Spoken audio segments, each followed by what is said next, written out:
எப்பவும் ஒரே மாதிரி சட்னி செய்யாமல் இன்றைக்கி கொஞ்சம் வித்தியாசமான முறையில் இட்லி தோசைக்கு சாப்பிட்றதுக்கு ஒரு சூப்பரான சட்னி ரெசிபி தான் செய்ய போகிறோம். வீடியோக்குள்ளே போகிறதுக்கு முன்னாடி நம்ம சேனலில் புதுசாக பார்க்குறவங்க, சப்ஸ்கிரைப் பண்ணாதவங்க சப்ஸ்கிரைப் பண்ணிக்கோங்க. வாங்க இப்போ வீடியோக்குள்ளே போகலாம்.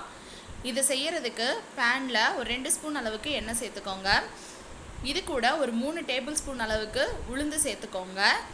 நீங்கள் வெள்ளை உளுந்து, கருப்பு உளுந்து எது வேணாலும் சேர்த்திக்கலாம். இப்போ மீடியம் ஃப்ளேமில் வச்சு இதை நல்லா வறுத்து விட்டுக்கோங்க. இது வறுப்படக்கூடிய நேரத்தில் 1/2 ஸ்பூன் அளவுக்கு ஜீரகம், 1 ஸ்பூன் அளவுக்கு வரமல்லி சேர்த்து நல்லா வறுத்து விட்டுக்கோங்க. ஒரு 2லேருந்து 3 நிமிஷம் மீடியம் ஃப்ளேமில் வச்சு நல்லா வறுத்துக்கோங்க. பருப்போட கலர் கொஞ்சம் சேஞ்ச் ஆகி வந்ததும் இது கூட காரத்துக்காக 4 வரமிளகாய் சேர்த்துக்கோங்க.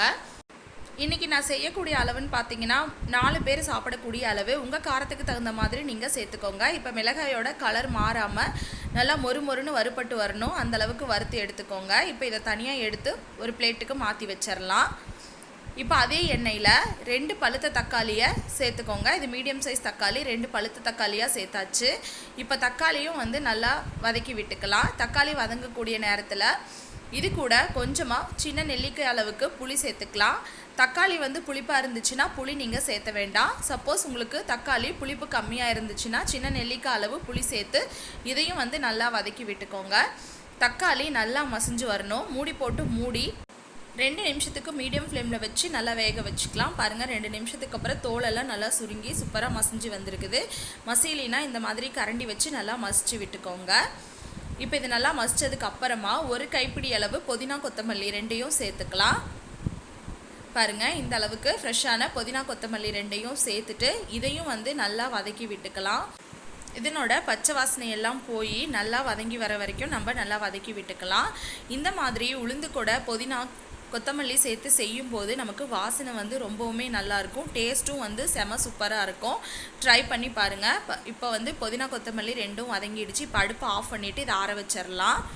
மிக்ஸி ஜாரில் நம்ம ஏற்கனவே வறுத்து வச்சுருக்கிற வரமிளகாய், கொத்தமல்லி, உளுந்து, சீரகம் எல்லாத்தையும் சேர்த்துட்டு இது கூட 4 பல் பூண்டை தோலோடு சேர்த்துக்கிறேன்.